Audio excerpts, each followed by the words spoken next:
కొంచెం విషాదమైనది. పెళ్లిలో పిహెచ్డీ చేస్తున్న వాడిగా కవిత్వం, సాహిత్యం, కళలు ఇట్లాంటి వాటి పట్ల కొంత మక్కువ అవుతుంది. అదేవిధంగా బయట అస్తిత్వ ఉద్యమాలకి వేదికగా ఉన్న సంస్థల్లో పనిచేస్తూ కవిత్వాన్ని, పాటల్ని, సాహిత్యాన్ని ప్రేమిస్తారు. ఇంతకుముందు విశాలంతో మీటింగ్లో పాల్గొన్నప్పుడు మన్మోహన్ సింగ్ రాజీవ్ గారు మీరు కవిత్వం రాసుకోండి అని చెప్పి నాకు సెటిల్ చేసినాను. దాని తర్వాత రాత్రంతా ఆలోచించుకోవాల్సి వచ్చింది. నిజమే మనం కవిత్వం వరకే పరిమితమవుతామా, సాహిత్యం వరకే పరిమితమవుతామా, అన్న చెప్పినట్టు రాజ్యాధికారం కోసం ఇవన్నీ చేయాల్సి ఉంటుందా అని చెప్పి అనిపించింది. అయితే గతంలో కమ్యూనిస్ట్ పార్టీలో పనిచేసినప్పుడు అక్కడ కళలకి, సాహిత్యానికి, పాటకి గొప్ప స్థానం ఉంటుంది. అంటే అక్కడ నుండి అంటే ప్రజల్ని మోటివ్ చేయడంలో అది చాలా ఉపయోగపడింది. నక్సల్బరీ మూవ్మెంట్లో పాట పోషించిన పాత్రని మనం కాదని అనేక మంది లొంగిపోయిన తర్వాత నువ్వు ఎట్లా ధరంలోకి పోయి నువ్వు ఎట్లా నక్సలైట్గా మారినావంటే పాట కారణంగా మారినని చెప్పేసిన వాళ్ళు. అట్లాంటప్పుడు దళితుల్ని మోటివ్ చేయడానికి పాటని కానీ కవితని కానీ మనం వాడుతూ ఉండదా? మనకంటూ సాంస్కృతిక ఉద్యమం ఉండకూడదా? ఎందుకు మనం దాన్ని అట్లా పక్కన పెట్టాల్సిన అవసరం ఉంది? రాజ్యాధికారం సాధించే క్రమంలో ఈ సాంస్కృతిక ఉద్యమం అనేది కూడా చాలా కీలకమైన పాత్ర వహిస్తుందని చెప్పేసి నేను అనుకుంటా ఉన్నా. మరి అన్న దీని మీద ఏదైనా ఎక్స్ప్లెయిన్ ఇస్తే బాగుంటుందని చెప్పి ఆశిస్తాను.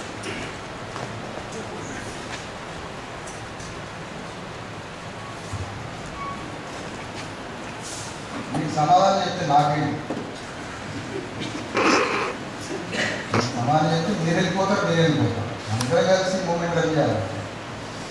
దానికి మీరు నాకు ప్రామిస్ ఇస్తే ఇప్పుడు నేను సరే ఆయన ప్రయాణంలో ఆయన, నా ప్రయాణంలో నేను ఎవరెవరు తోడుంటారేమో తిరుగుతా ఉన్నాం. తోడు వచ్చేటట్టుగా లేదు.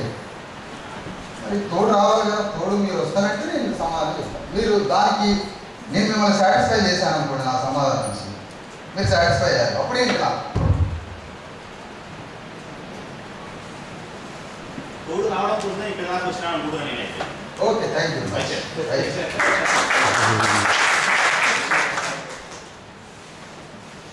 డాక్టర్ అంబేద్కర్ ఉద్యమంలో ఒక్క సాంగ్ లేదు, ఫస్ట్ పాయింట్. ఒక పాట లేదు, ఒక తోట లేదు. అట్లానే నేను వాటిని ఎప్పుడైనా కళాకారుడు నాయకుడికి ఉపకరణంలా ఉండాలి, ఉత్ప్రేరకంగా ఉండాలి. పాట కానీ సాంస్కృతిక ఎనీ రూపం. కానీ తెలంగాణలో వెరీ వర్టికల్గా పర్ఫెక్ట్గా పాటలు పాడే వాళ్ళు మొత్తం ఎస్సీ ఎస్టీ బీసీలు పాలిటిక్స్ చేసేది వెలమారెడ్డి. పొరపాటున పాటలు పాడట్లేదు వెలమారెడ్డి, పొరపాటున పాలిటిక్స్ ఎస్సీ ఎస్టీ బీసీలు చేయట్లేదు. దీని పట్ల మీ కామెంట్ చెప్పండి. పొరపాటున వీళ్ళు పాలిటిక్స్ చేయట్లేదు ఎస్సీ ఎస్టీ బీసీలు, పొరపాటున వాళ్ళు పాటలు పాడట్లేదు. సంస్కృతి లేదు, సంస్కృతి ఉందని అనుకోకూడదు.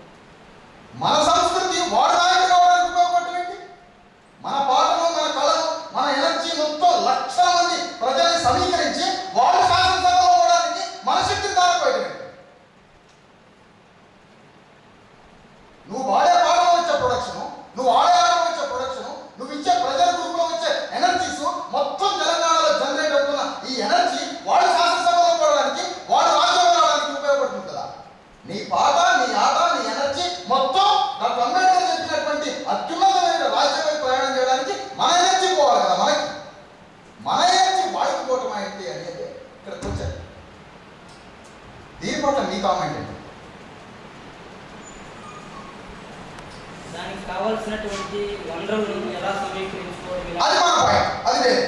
That is different. అది మన కెపాసిటీ లేకపోవడమా, మన ప్రణాళిక, మనం అందరం కూర్చొని మాట్లాడుకోవాల్సిన రూపం. మన ఎనర్జీ వాడికి ఏంటి? డాక్టర్ అంబేద్కర్ ఓటు కట్టడాన్ని మనకిచ్చి ఇండియన్ కాన్స్టిట్యూషన్లో కాన్స్టిట్యూషన్ బిఫోర్ ప్రభువుల కడుపున ప్రభువులు ఉండేది, ఆఫ్టర్ కాన్స్టిట్యూషన్ ప్రజల కడుపున కూడా ప్రభువులు పుట్టదని ఇండియన్ కాన్స్టిట్యూషన్ రాస్తే, రాసిన తర్వాత కూడా ప్రభువుల కడుపున ప్రభువులే పుడుతున్నారు. 5 శాసనసభ్యులు తెలంగాణ ఉద్యమాన్ని అడ్డం పెట్టుకొని. వెలమాస్ క్షత్రియాస్ వాళ్ళు, సౌత్ ఇండియాలో క్షత్రియులు లేరు, క్షత్రియ పాత్ర పోషిస్తున్నారు ఇక్కడ వెలమాస్. మనుధర్మ శాస్త్రం నుంచి వాళ్ళు శాసనసభలో పోతున్నారు. వాడి కొంపలు వందలేమో ఒక నియోజకవర్గంలో. మన ఎనర్జీ అంతా వాళ్ళకి కూడా ఉంది. మన పాట మనకు ఉపయోగపడాలి, మన ఆట మనకు ఉపయోగపడాలి, మన ఎనర్జీస్, మన కల్చర్, మన folk, everything doctor Ambedkar Phule energies ఉద్యమానికి కొనసాగింపుగా మన ఎనర్జీస్ పోవాలి. మన ధర్మాన్ని తెలంగాణని కలిపారు.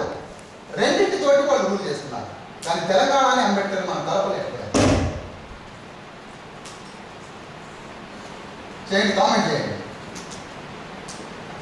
తెలంగాణని డాక్టర్ అంబేద్కర్ మనం కలపలేకపోయాం, కానీ మన సిస్టాన్ని తెలంగాణని రెండింటిని కలిపారు. అందుకని వాళ్ళు వేసే ఏ స్టెప్ వాళ్ళకి ఉపయోగపడుతుంది.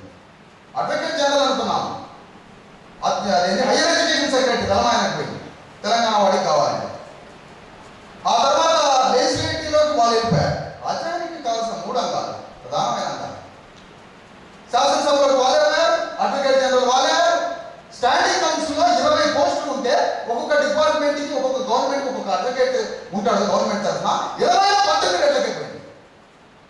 మన సిస్టాన్ని తెలంగాణకి కలిపారు. 500 మంది డెత్స్ మానేయండి. ప్రజల గ్రూప్లో ఉన్నామా, మేధస్సుతో ఉద్యమం చేయట్లేదు. ఒక రోడ్డు మీద ట్రాఫిక్ ఆపాలి, గొడ్లను దోలిన ట్రాఫిక్ ఆగిపోతే ఎస్సీ ఎస్టీ బీసీలు దోలిన ట్రాఫిక్ ఆగిపోతుంది.